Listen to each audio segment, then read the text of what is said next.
जब सत्ता की ताकत के सामने सवाल कमजोर पड़ जाए तो आवाज बुलंद करनी पड़ती है। बोल कि लब आजाद हैं तेरे। न्यूज क्लिक पर मेरे साथ। बोल के लब आजाद है तेरे, बोल ज़बां अब तक तेरी है। नमस्कार, बोल के लब आजाद है तेरे। मैं अभिसार शर्मा। तो किसानों ने मोदी सरकार की दुखती रग पर हाथ रख दिया है, यानी कि उनकी कमजोर नब्ज को उन्होंने पकड़ लिया है। और कमजोर नब्ज से मेरा क्या अर्थ है वो आपको किसानों के नारों से स्पष्ट हो जाएगा। क्या है किसान का ताजा नारा आपके स्क्रीन पर?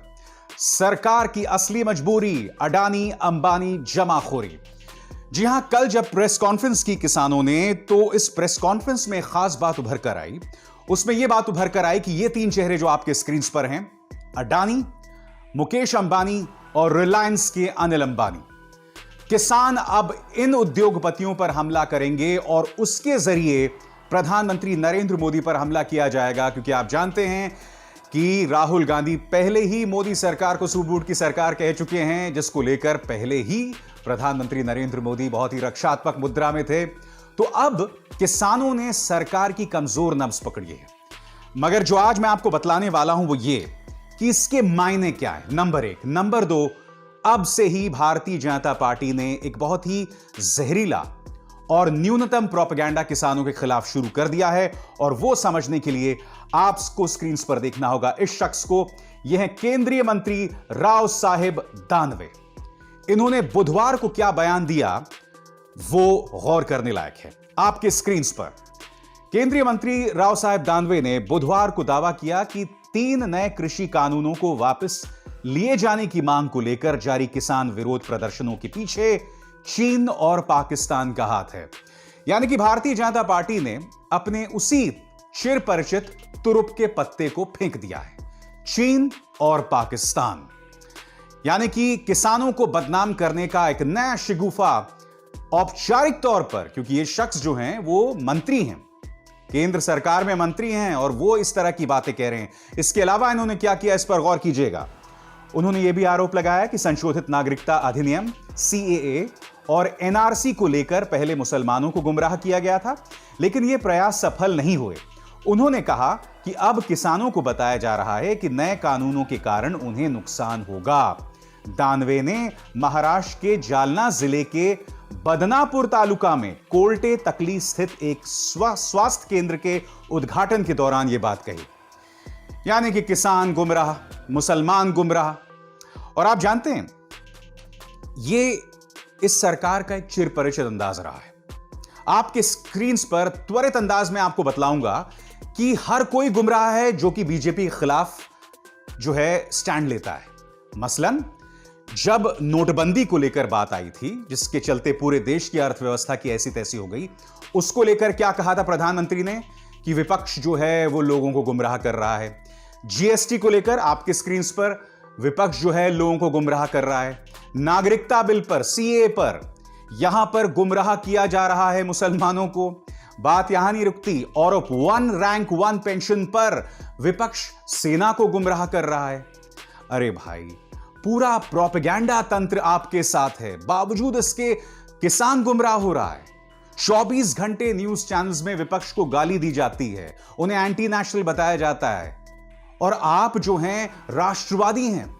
बावजूद इसके गुमराह जो है वो किसानों को विपक्ष कर रहा है।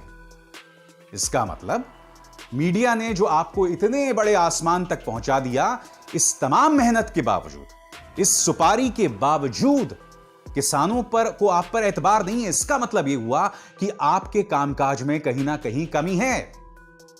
मगर कार्यक्रम की शुरुआत में मैंने आपको बताया कि वजह क्या है, आखिर वजह क्या है कि इन 3 चेहरों को निशाना बनाया जा रहा है, अडानी, मुकेश अंबानी और अनिल अंबानी। मैंने कहा कि कहीं ना कहीं किसान ने सरकार की कमजोर नब्ज को पकड़ लिया है। और क्यों, मैं आपको बतलाता हूं एक एक करके। सबसे पहले हम बात करना चाहेंगे मुकेश अंबानी की, और उसके लिए हाल ही में छपी द वायर की इस report, Rohini Singh the wire की इस रिपोर्ट पर आपको गौर करना पड़ेगा। रिपोर्ट क्या कहती है आपकी स्क्रीन पर? पीटर मुखर्जी ने एनफोर्समेंट डायरेक्टोरेट यानी प्रवर्तन निदेशालय को बताया था मुकेश अंबानी परिवार के पास था INS आईएनएक्स मीडिया का स्वामित्व। यह खबर क्या है, मैं आपको पढ़ के सुनाना चाहता हूं। साल 2018 में ईडी को दिए गए एक चौंकाने वाले बयान में आईएनएक्स मामले के मुख्य आरोपी और पूर्व टीवी एग्जीक्यूटिव पीटर मुखर्जी ने दावा किया कि घूसखोरी कांड के केंद्र में रही आईएनएक्स मीडिया का स्वामित्व मुकेश अंबानी और उनके परिवार और दोस्तों के पास है। मुखर्जी उस मामले में आरोपी हैं जिसमें पूर्व वित्त मंत्री और कांग्रेस के वरिष्ठ नेता पी चिदंबरम और उनके बेटे कार्ति पीटर और उनकी पत्नी इंद्राणी मुखर्जी द्वारा दिए गए बयानों के आधार पर जेल भेजे गए हैं। पीटर ने ईडी को यह भी बताया कि अंबानी चिदंबरम और उनके बेटे के साथ सीधे संपर्क में थे और उनकी रिलायंस के साथ उनकी दैनिक सौदेबाजी और उनके एग्जीक्यूटिव के द्वारा हुआ करती थी। यानी कि प्रवर्तन निदेशालय ने क्या कहा कि चिदंबरम ने रिश्वत ली। अब पीटर मुखर्जी, वायर की इस रिपोर्ट के मुताबिक पीटर मुखर्जी यह भी कह रहे हैं कि चिदंबरम का लगातार संपर्क बना हुआ था मुकेश अंबानी के साथ। तो सवाल यहां पर यह है कि अगर रिश्वत लेना गुनाह है तो क्या देना गुनाह नहीं है? या फिर 2014 के बाद मायने ही बदल गए रिश्वत लेने देने के? यह बात किसी और ने नहीं, वायर की इस रिपोर्ट के मुताबिक पीटर मुखर्जी ने ईडी को दिए थे। तो ईडी ने आखिर मुकेश अंबानी साहब को क्यों नहीं बुलाया? और यही इस बात का प्रमाण है कि मुकेश अंबानी का रुतबा जो है वो बहुत ऊंचा है।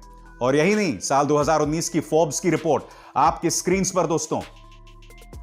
फोर्ब्स के मुताबिक मुकेश अंबानी की नेट वर्थ 51.4 अरब डॉलर यानी 3.7 लाख करोड़ रुपया।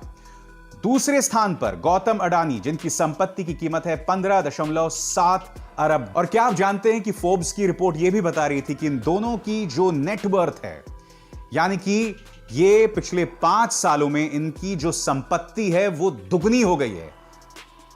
इस देश में आप खुद जानते हैं कि इस देश का जो आम इंसान है पिछले 45 साल की सबसे खराब रोजगार को लेकर स्थिति का सामना कर रहा है।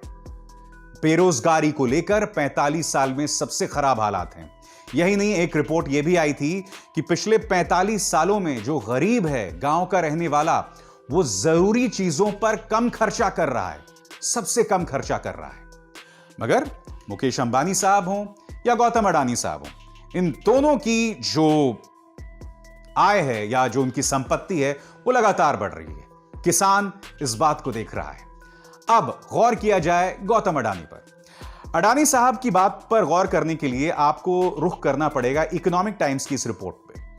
यह खबर क्या कहती है दोस्तों? यह खबर यह कहती है कि भारतीय नेवी ने 45,000 करोड़ की एक परियोजनाओं को लेकर टेंडर जारी किए थे, बिड जारी किए थे। अडानी ग्रुप के पास इस मुद्दे को लेकर कोई तजुर्बा नहीं है, मगर उन्होंने इस मुद्दे में बिडिंग कर दी, दावा खेल दिया। आप बताइए ना, जिस चीज को लेकर आपके पास कोई तजुर्बा नहीं है उस चीज को लेकर आप बिडिंग कर रहे हैं। यह इकोनॉमिक टाइम्स में मनु पब्बी की रिपोर्ट थी। बात यहां नहीं रुकती, आपको कुछ और करने की जरूरत नहीं है दोस्तों। गूगल पर जाइए और गूगल पर जाके सर्च कीजिए कि पिछले 5 सालों में हमारे देश में जो बंदरगाह हैं या एयरपोर्ट्स हैं, सबसे ज्यादा करार किस औद्योगिक समूह को दिए गए हैं? जवाब है अडानी साहब। जी हां, स्ट्रैटेजिक पोर्ट्स से लेकर एयरपोर्ट से लेकर बहुत बड़ी तादाद में इन्हें हमारे जो हैं करार दिए गए हैं, चाहे स्ट्रैटेजिक पोर्ट्स हों चाहे बंदरगाह। किसान इस बात को समझता है। अब गौर कीजिए दोस्तों इस तीसरे चेहरे पर, इनका नाम है अनिल अंबानी। क्या आप जानते हैं कि अनिल अंबानी की कंपनी रिलायंस का करार हुआ है रफाल समझौते में? अब इसको लेकर फ्रांस के पूर्व राष्ट्रपति फ्रांसुआ ओलांद ने क्या कहा था आपकी स्क्रीन पर। फ्रांस के पूर्व राष्ट्रपति फ्रांसुआ ओलांद ने कहा था कि जिस फ्रांसीसी कंपनी डासॉ का करार हुआ था भारत सरकार के साथ, उसे अपनी पार्टनर चुनने की आजादी नहीं थी और उस पर दबाव बनाया गया था कि वो अनिल अंबानी की कंपनी को चुने। यही नहीं, डासो ने अनिल अंबानी की एक इनएक्टिव फर्म में शेयर्स खरीदे, जिसके चलते उसे 284 करोड़ का फायदा हुआ था। फ्रांसुआ ओलांद के मुताबिक, जो उन्होंने मीडिया पार्ट को इंटरव्यू दिया था, फ्रांसुआ ओलांद के मुताबिक आजादी नहीं थी उनके पास डासो के पास आजादी नहीं थी कि वो भारत में अपने साझेदार, अपने पार्टनर को खुद चुन सके। अब आपको बात समझ आई कि किसान इन तीन चेहरों को क्यों हमला कर रहा है? क्योंकि पिछले 5 सालों में इन तीन ताकतवर उद्योगपतियों पर एक तरह से कहा जा सकता है कि मोदी सरकार की पूरी छत्र छाया है। जी हां, पूरी छत्र छाया, और इस बात को हम इनकार नहीं कर सकते। यही वजह है दोस्तों, वो ये नारा लगा रहा है जो इस वक्त आपके स्क्रीन पर है, सरकार की असली मजबूरी, अडानी अंबानी जमाखोरी। और अब मैं जानता हूं आपके जहन में सवाल होगा कि इस मुद्दे का राजनीतिक नुकसान मोदी सरकार को होगा या नहीं होगा। देखिए, आपको याद होगा कि जब शाहीन बाग आंदोलन हुआ था नागरिकता बिल को लेकर, तो सरकार ने आंदोलनकारियों से संवाद तक नहीं किया था। क्यों संवाद नहीं किया था? क्योंकि बीजेपी को मुसलमान वोट्स की बिल्कुल भी परवाह नहीं है। ठीक है, उसे लगता है कि मुसलमानों को जितना निशाना बनाया जाए उसे उतना ही फायदा वोट के मामले में होगा। मगर आप जानते हैं कि किसानों से सरकार लगातार बातचीत कर रही है। अब ये किसान क्या करने जा रहा है? वो तमाम मुख्यालयों में भारतीय जनता पार्टी के जो मुख्यालय हैं, तमाम जिलों में भारतीय जनता पार्टी के जो मुख्यालय है, उसे घेरने जा रहा है, उसकी घेराबंदी करेगा। और यह अपने आप में बीजेपी के लिए कोई सुखद खबर नहीं है। दिल्ली जयपुर, दिल्ली आगरा के हाईवे को भी ब्लॉक किया जाएगा। इसका नुकसान क्या होगा? उसके लिए आपको इस तस्वीर पर गौर करना पड़ेगा। कल राहुल गांधी और सीताराम येचुरी, या कहा जाए कांग्रेस, वामपंथी दल और विपक्ष के कई दल राष्ट्रपति से मिलने गए। राहुल गांधी ने हमला बोलते हुए मोदी सरकार पर कहा कि आप किसान की ताकत को अनसुना नहीं कर सकते। सुनिए राहुल गांधी को। ये जो बिल पास किए गए हैं, ये किसान विरोधी बिल है। प्रधानमंत्री जी ने कहा था कि ये बिल किसानों के हित के लिए है। सवाल उठता है कि अगर ये बिल किसानों के हित में है तो किसान सड़कों पे क्यों खड़ा है? किसान इतना गुस्सा क्यों है? क्योंकि इन बिलों का लक्ष्य प्रधानमंत्री जी के मित्रों को हिंदुस्तान का जो एग्रीकल्चरल सिस्टम है वो पकड़ाने का है, और किसान इस बात को बहुत अच्छी तरह समझ गया है। किसान की शक्ति के सामने कोई नहीं खड़ा हो सकता है, और सरकार को गलतफहमी में नहीं होना चाहिए। सरकार को ये नहीं सोचना चाहिए कि किसान हट जाएंगे, डर जाएंगे। किसान, हिंदुस्तान का किसान डरेगा नहीं, हटेगा नहीं, जब तक ये बिल रद्द नहीं कर दिया जाए। सरकार को गलतफहमी में नहीं होना चाहिए। अब आपके जहन में सवाल यह होगा कि विपक्ष लामबंद हो रहा है, किसान सड़क पर है, इसका फायदा होगा या नुकसान होगा? क्योंकि मोदी सरकार डरी हुई है, यही वजह है कि वो उससे लगातार संवाद कर रही है। मगर हकीकत यह भी है कि सरकार के पास एक तुरुप का पत्ता है। जब भी कोई उसके खिलाफ प्रदर्शन करता है तो उसे देशद्रोही बता देना, क्योंकि चाहे जेएनयू हो, चाहे छात्र हो, चाहे नागरिकता बिल हो, इनके पास एक ही तुरुप का पत्ता है कि भाई सामने वाले को देशद्रोही बता दो, एंटी नेशनल बता दो, पाकिस्तानी बता दो। और यही कोशिश किसानों के साथ की गई, यह कहकर कि इसके पीछे खालिस्तान है, ये खालिस्तान के मोहरे बन गए हैं, और इसमें इन्हें साथ किसी और का नहीं बल्कि मुख्यधारा की मीडिया का मिला था। मगर यह इतना आसान नहीं है, और वो क्यों मैं आपको बतलाना चाहता हूं। सबसे पहली बात, इस वक्त जो आंदोलनकारी है उसे इन तमगों की कोई परवाह नहीं है। इसके अलावा वो जानता है कि वो पूरी तैयारी के साथ मैदान में है, उसे क्या चाहिए वो पूरी तैयारी के साथ है। और वो प्रमाण इस बात का है कि कल जो उन्होंने प्रेस कॉन्फ्रेंस किया और जिसके जरिए उसने उद्योगपतियों को, 3 खास उद्योगपतियों को निशाना बनाया, वो इसका जीता जागता प्रमाण है कि वो पूरी तैयारी के साथ मैदान में उतरा है। और क्या बीजेपी को चिंता होनी चाहिए? उसके लिए मैं आपका ध्यान कुछ स्थानीय चुनावों की तरफ खींचना चाहूंगा। राजस्थान के स्थानीय इकाई के चुनाव हुए, जिला पंचायत और जिला परिषद के। यहां पर बीजेपी को जीत मिली है, और आप जानते हैं कि जिला पंचायत और जिला परिषद में कौन लोग वोट देते हैं। तो क्या इसका मतलब यह हुआ कि राजस्थान का किसान भारतीय जनता पार्टी से खुश है? बिल्कुल, एक जवाब यह हो सकता है। दूसरा जवाब यह हो सकता है कि राजस्थान के अंदर अशोक गहलोत सरकार के कामकाज से वहां के लोग खुश नहीं हैं, क्योंकि लगातार इस बात की शिकायतें मिल रही हैं कि जो उनके विधायक हैं या उनके जो नौकरशाह हैं वो भ्रष्टाचार में लिप्त हैं और इस चीजों को बढ़ावा दिया जा रहा है। इसके अलावा खुद कांग्रेस राजस्थान के अंदर दो फाड़ है, क्योंकि टोंक जहां से यह शख्स सचिन पायलट विधायक है वहां पर भी बीजेपी को ज्यादातर सीटें मिली हैं। तो एक तो यह प्रमाण सामने आपके है कि राजस्थान में बीजेपी की जीत यह बतलाती है कि किसान उससे नाराज नहीं, मगर आपको रुख करना पड़ेगा महाराष्ट्र और उत्तर प्रदेश का।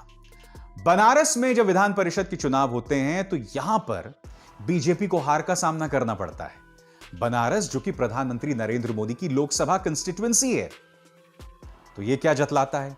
फिर हम रुक करते हैं महाराष्ट्र का, वो नागपुर जहां के स्थानीय चुनावों में पिछले 10 सालों से बीजेपी को कोई हिला नहीं सका था। वो नागपुर जो कि आरएसएस का गढ़ है, वो नागपुर जहां से नितिन गडकरी सांसद हैं, वो नागपुर जो कि गृह क्षेत्र है देवेंद्र फडणवीस का, वहां पर उन्हें स्नातक और टीचर्स चुनावों में हार का सामना करना पड़ा।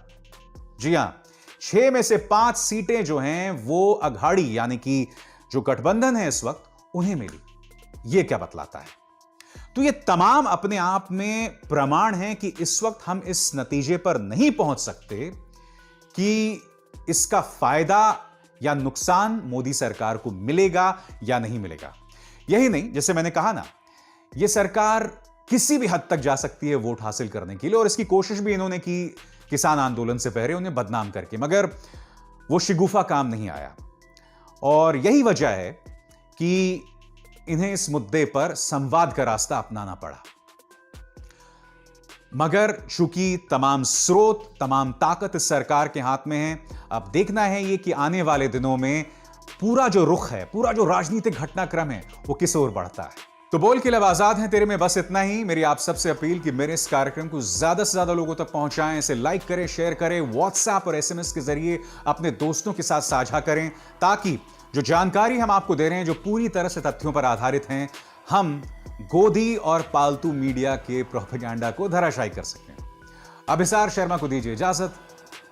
नमस्कार।